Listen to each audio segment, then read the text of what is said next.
Hi అండి. తెలుగు కథల ప్రపంచంకు స్వాగతం. ఇవాళ ఈనాడు ఆదివారం పుస్తకంలోని ధనలక్ష్మి గారు రచించిన వంకాయ అనే ఒక కథను వినేద్దామండి. తాజా కూరల్లో రాజా ఎవరండి, ఇంకా చెప్పాల వంకాయేనండి. చెవుల దగ్గర మోగుతున్న పాటకి విసుగు చిరాకుతో కూడిన కోపం వచ్చింది. అబ్బబ్బా అమ్మా ప్లీజ్ కాసేపు ఆఫ్ చేయి ఆ పిచ్చి పాటల్ని అరిచాను దుప్పట్లోంచి. అంతే, మరుక్షణం సౌండ్ ఇంకా పెరిగింది. ఖచ్చితంగా ఆ రాక్షసుడు పనే అయ్యుంటది. శాడిస్ట్, సైకో, కోతి. అరే అన్నయ్య, నేనిప్పుడొచ్చానా, నీకు మరి ఫోనుండదు, తర్వాత నీ ఇష్టం అరిచాను వీలైనంత గట్టిగా. నోరు మూసుకొని ముందులే, వాడికి తర్వాత వార్నింగ్ ఇద్దు గాని నాకు వార్నింగ్ ఇచ్చింది అమ్మ. ఇక లేవలేక తప్పలేదు. నేను చెప్పానా ఈ పాటకి ఖచ్చితంగా లేస్తుందని అరుస్తున్నాడు మా ఈడియట్ వెనక నుండి ఆనందంగా. అసలు ఎవరా పాట రాసిన రచయిత? ఇంకేం దొరకలేదా వంకాయ తప్ప? ఎప్పుడైనా తిన్నారా వంకాయ కర్రీ? అదే నేనైతే వంకాయ ప్లేస్లో బెండకాయ పెట్టి రాసేదాన్ని. అయినా వంకాయతో నా శత్రుత్వం ఈనాటిది కాదు, ఏళ్ల నాటిది. నా చిన్నప్పటి నుండే మొదలైంది ఈ యుద్ధం. ఎందుకో తెలియదు గాని వంకాయ కూరంటే పిచ్చి మా తాతయ్యకి. అదే లెవెల్లో అంటే 4 సెంట్లున్న మా పెరటిదంతా వంకాయ మొక్కలతో నింపేశాడు. ఇక అప్పటి నుండి వారంలో 6 రోజులు 12 పూటలు మా ఇంట్లో వంకాయనే. చిన్నప్పటి నుండి వంకాయల్ని చూసి చూసి వాటి మధ్యలోనే ఉండి అవే తిని పెరిగినందుకేమో వంకాయ పేరు వింటేనే ఒళ్ళు మండే స్థాయికొచ్చేశాను. అమ్మ ఆ కూర వండినప్పుడల్లా నాకు ఉపవాసమే. కేవలం ఉపవాసమే అయినా బాగుండేది. తిననందుకు నాన్నతో దెబ్బలు, నానమ్మ ఉపన్యాసాలు. నా బాల్యమంతా ఇలాగే గడిచిపోయింది. ఇప్పుడు తలుచుకుంటేనే నా మీద నాకే జాలేస్తుంది. ఛీ, అంతా వంకాయ వల్లనే. మధ్యాహ్నం కిలోమీటర్ నడిచి స్కూల్ నుండి ఆకలితో ఇంటికొచ్చి ఆవురావురమంటూ తినేద్దామని కంచం ముందు కూర్చునేసరికి ఎదురుగా గిన్నెలో వంకాయ సాక్షాత్కారంతో చప్పును చల్లారిపోయేది నా ఆకలి. ఎక్కడా లేని నీరసం వచ్చేసేది. ఆ టైంలో నాకే గాని మ్యాజికల్ పవర్స్ ఉంటే గిన్నెలో వంకాయ కర్రీని అబ్రకదబ్రా అంటూ బెండకాయగా మార్చేసేదాన్ని. కానీ ఏం చేస్తాం, అనుకున్నవన్నీ జరగవు కదా. నెలలో 20 రోజులు నా లంచ్ బాక్స్లో అదే కర్రీ కనిపించిన కారణంగా కాలేజీలో నా నిక్నేమ్ వంకాయగా స్థిరపడిపోయింది. ఫ్రెండ్స్, సీనియర్స్, జూనియర్స్, ఆఖరికి సార్స్ కూడా అలాగే పిలిచి పిలిచి నా అసలు పేరు మర్చిపోయే స్థాయికి వచ్చేశాను. అసలే కోతి, ఆ పైన కళ్ళు తాగింది, నిప్పు తొక్కింది అన్నట్టు తయారైంది నా పరిస్థితి. నాకు ఆ పేరంటేనే చిరాకంటే అదే నా పేరు చేశారు ఈ పిచ్చి మొహాలు. నేనే కాని ప్రధానమంత్రిని అయితే ఫస్ట్ వంకాయల్ని పూర్తిగా బ్యాన్ చేసేదాన్ని. లేకుంటే కనీసం మా ఫ్యామిలీని వంకాయలు లేని ఊరికైనా తీసుకెళ్లి వదిలేసినా సరిపోయేది. నా తలనొప్పి తగ్గేది. వంకాయలు వంకాయలు వంకాయలోయ్ ఓ విధంగా సాగదీస్తూ ఇంటి ముందు నిలబడింది కాంతమ్మ. ఇదొకటి, ప్రపంచంలో ఇంకేం దొరకనట్టు ఎప్పుడూ అవే అమ్ముతుంది. పొరపాటున ఎప్పుడైనా పెరట్లో వంకాయలు లేకున్నా రెడీమేడ్గా అందిస్తోంది. ఏంటో అందరూ నాకు శత్రువులే. ఏంటి వందనమ్మా, కావాలా వంకాయలు? పిచ్చి కోపం వచ్చింది నాకు. అక్కర్లేదమ్మా, మా పెరడంతా అవే. కావాలంటే 10 బుట్టలు నువ్వే తీసుకెళ్ళు, కొబ్బరికాయ కొడతాను నీకు చెప్పేసి వెనక్కి తిరిగేసరికి 2 నిమిషాలు ఆగింది నా గుండె. పెద్ద గిన్నె నిండా చేతుల నిండా వంకాయలతో వస్తూ కనిపించారు నాన్న. అబ్బా, తల పట్టుకోవడం నా వంతైంది. మళ్లీ వంకాయలా? ఏడుపు మొహం పెట్టాను. నోరు మూసుకో, అసలు నీ బాధ పడలేకనే వారంలో 2-3 సార్లు మాత్రమే వండుతున్నాంగా, ఇంకా ఎందుకు ఏడుపు? లేకపోతే వారమంతా అవే వండి వంకాయల వారోత్సవాలు చేసుకోండి అనాలనిపించింది. అయినా మళ్ళీ వంకాయలు, వాటి వలన లాభాలు, పుస్తకం చదువుతారేమో అని ఊరుకున్నాను. రిలాక్స్ బంగారం, లంచ్ స్పెషల్ ఏంటో తెలుసా? ఊరిస్తున్నట్టు అడిగాడు మా ఈడియట్. ఏంటి అని ఆలోచించేంతలోనే బిర్యానీ, మసాలా వంకాయ, హా! ఓ దీర్ఘ నిట్టూర్పు వదులుతూ సూపర్ కాంబినేషన్ కదా. సగం మూసిన కళ్ళతో అప్పుడే తినేస్తున్నట్లుగా ఫీల్ అయిపోతూ పిచ్చి ఎక్స్ప్రెషను వీడును. వద్దా, పోనీ గుత్తి వంకాయ నా చేత్తో స్వయంగా చేస్తా. మొన్న రూమ్లో వండితే మా ఫ్రెండ్స్ ప్లేట్లు కూడా తినేశారు తెలుసా. ఉహ్, సొంత డప్పు వాయించుకోవడం అంటే ఇదే. నిజంరా, అందరూ చాలా బాగుందన్నారు. హే, నీకేం పట్టింది? మసాలా వంకాయ అయినా గుత్తొంకాయ అయినా ఏదన్నా వంకాయతోనేగా చేసేది. అలా కాదే, నీకెలా చెప్పాలి? చెప్తా, గాట్ ఇట్. ఇప్పుడు ఎవరైనా అమ్మాయి ఉందనుకో, ఎప్పుడూ అలాగే ఉన్నా ఒక్కో డ్రెస్లో ఒక్కోలా కనిపిస్తుంది కదా, అలాగన్నమాట. కళ్ళెగరేశాడు. అర్థమైంది, క్లియర్గా అర్థమైంది. ఏంటి, వంకాయ వేరు గుత్తొంకాయ వేరనా? కాదు, నువ్వు పుస్తకాలు వదిలేసి అమ్మాయిల్ని వాళ్ళ డ్రస్సుల్ని పరిశీలించడం మొదలుపెట్టావని. నోటిని అరచేత్తో మూసుకొని కళ్ళు తాటికాయలంతా చేశాడు. నవ్వు ఆగలేదు ఆ ఎక్స్ప్రెషన్కి. చీచీ, ఏం మాటలే అవి? అమ్మా నాన్నలున్నారన్న బుద్ధి లేకుండా తల కొట్టుకున్నాడు. అయితే వాళ్ళు లేనప్పుడు అడగొచ్చన్నమాట. నీకు దండమే 2 చేతులు జోడించాడు. నువ్వు వంకాయ తినకు, నన్ను తినకు, లోపలికెళ్ళిపోయాడు వేగంగా. లేకపోతే నాతో పెట్టుకుంటాడా? ఇంకొకసారి ఇలాంటి పిచ్చి సలహాలు ఇవ్వడు. ప్రతి ఒక్కరూ సలహాలు ఇచ్చేవాళ్లే. అది గొప్ప ఈజీ కదా. మొన్న కవితక్క పెళ్లికెళ్ళినప్పుడు కూడా అంతే. భోజనాల్లో ఎన్నో వెరైటీలుంటాయని ఆశగా వెళ్తే అక్కడ కూడా వంకాయ మాత దర్శనమే. అదేం పిచ్చో, వంకాయ బజ్జీ, మసాలా వంకాయ, వంకాయ చట్నీ, ఆలూ వంకాయ, ప్రాణం ఉసూరుమంది. అవన్నీ చూడగానే ఆకలి రివ్వున గాల్లోకి ఎగిరిపోయింది. క్షుద్బాధతో నేనేడుస్తుంటే అదేమన్నా విషమా? తింటే చచ్చిపోతావా ఏం? అయినా నిన్ను కాదు, మీ అమ్మా నాన్నల్ని అనాలి. చిన్నప్పుడే 4 తగిలించి మరీ తినిపించకుండా ఊరుకున్నందుకు.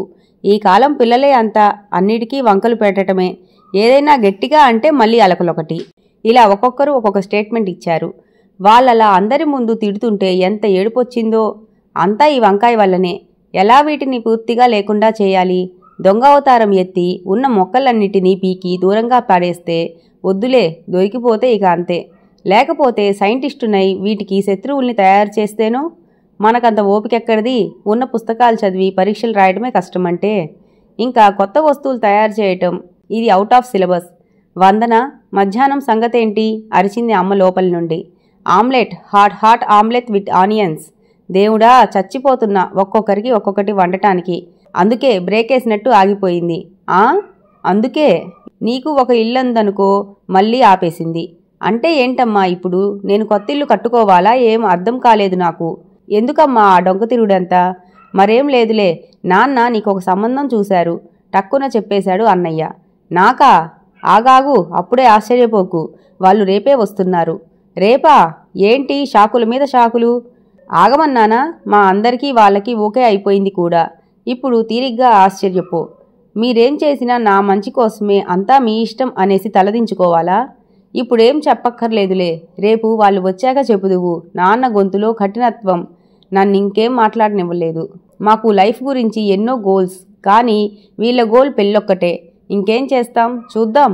పెళ్లి చేయడం ఎంత కష్టమో, తప్పించుకోవడం అంత ఈజీ అని మాకు తెలియదు. మరీ అలా ఏడుపు మొహం పెట్టి కూర్చోకుంటే తల పైకెత్తి అబ్బాయిని చూడొచ్చుగా. వెనక నుండి పొడిచింది నానమ్మ. ఏం, నేనెందుకు చూడాలి? నేనేమైనా వాడిని పెళ్లి చేసుకోబోతున్నానా? నేను చూడనంటే చూడనంతే. అయ్యో అయ్యో, ఎందుకే అలా అందరికీ వినిపించేలా అరుస్తావు? తల కొట్టుకుంటూ వెళ్ళిపోయింది. అంకుల్, మీరేం అనుకోకుంటే నేను 2 నిమిషాలు వందంతో మాట్లాడొచ్చా? ఉలిక్కిపడి తల పైకెత్తా. ఆ బ్లూ షర్ట్ వేసుకున్నవాడే అనుకుంటా పెళ్లి కొడుకు. ఎంత ధైర్యమో! నాన్న పర్మిషన్ అడిగాడు, మరి నన్ను అడగక్కర్లేదేమో. 1 నిమిషం నిశ్శబ్దానంతరం గట్టిగా నవ్వారందరూ ఇల్లదిరేలాగా. వందన, తనకి ఇల్లు చూపించు. ఆర్డర్ వేసిన నాన్న మీద గొంతు దాకా కోపం, ఏం చేయలేని నిస్సహాయత. అందరూ ఉన్నారు కదా, ఇంకేమంటాను?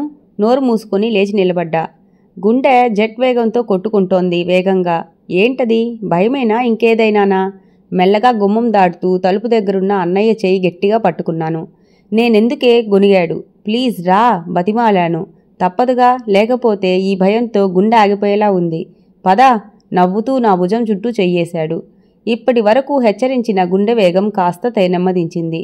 లోపలికి రండి, అదే పెరడు ఆహ్వానించాడు. స్టాప్ చందు, టక్కున ఆగిపోయాడు అన్నయ్య. అదేగా నీ పేరు, నేనైతే నిన్ను చందు అని పిలుస్తా. నువ్వు కూడా చక్కగా నన్ను గౌతమ్ అని పిలువు. ఈ అండి, గారు లాంటి పదాలు వాడొద్దు.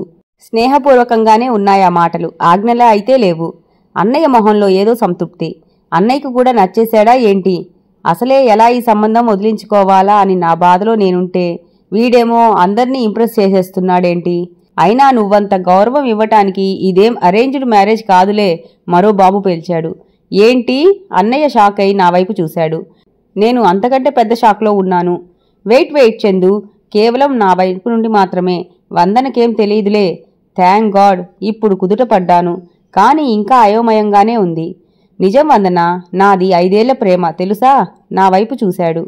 మరి నాకేంటి? ఈ ముఖాన్ని ఇంతకు ముందు చూసినట్టు గుర్తు కూడా రావటం లేదు. మనిద్దరం ఒకే కాలేజ్, నేను నీ సీనియర్ని. ఒక్కో బాణం వదులుతున్నాడు. నేను నీకు చెప్తానే అనుకో, నువ్వు టక్కున్న కాదనేస్తావు. నాకా నమ్మకం ఉందిలే. ఎంతో కష్టపడి నిన్ను ఇంప్రెస్ చేయాలి. నా టైం బాగోలేక అంతలోనే మీ వాళ్ళకి తెలిసిపోయిందనుకో, మళ్ళీ గొడవలు, తిట్లు.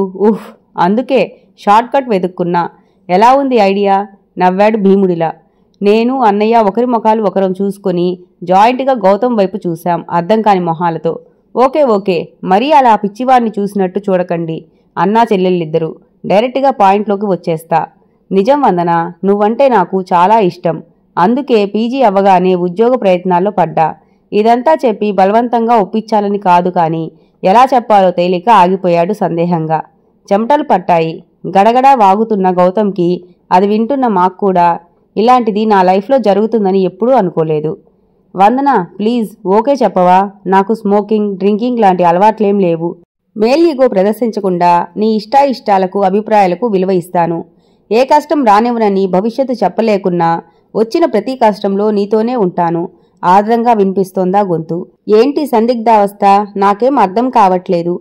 అంతా పిచ్చి పిచ్చిగా ఎస్ అనాలని లేదు, నో అనాలని కూడా లేదు. నా మీద ఇంకా ఏవైనా సందేహాలుంటే మీ నాన్నని అడగండి. ఆయనేం ఆషామాషీ కాదులే. ఓ కమిషన్ వేసి మరీ ఎంక్వైరీ చేసి అప్పుడు ఒప్పుకున్నారు పెళ్లి చూపులకి.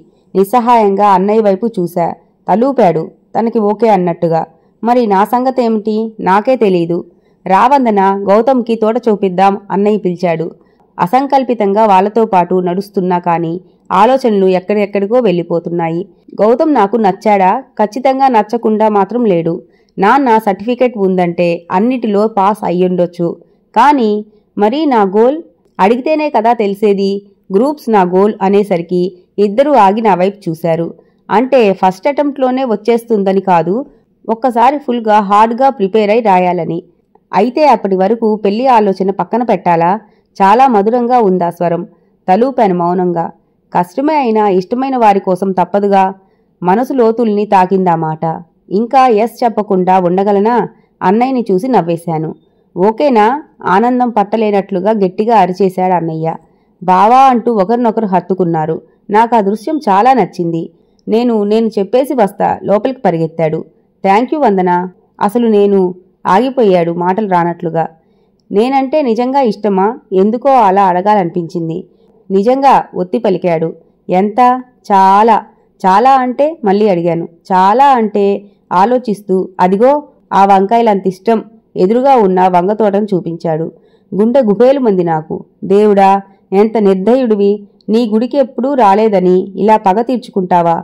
ఇక జీవితాంతం వదలదా అని వంకాయ? కర్మ కాకుంటే వీడికి వంకాయ పిచ్చేనా? వావ్, మీకు వంకాయ తోటనే ఉందా? అయితే ఇల్లరిక్కం వచ్చేస్తా. ఎంచక్కా రోజూ వంకాయ కర్రీ తినొచ్చు. ఆనందంలో గౌతమ్.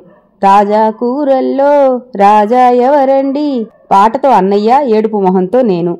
ఇంతటితో ఈ కథ సమాప్తమండి. ఈ కథ కనుక మీకు నచ్చినట్లయితే లైక్ చేసి, షేర్ చేసి, కామెంట్ చేసి మన ఛానల్ని సపోర్ట్ చేసేయండి ఫ్రెండ్స్. ఇక ఉంటానండి. By by.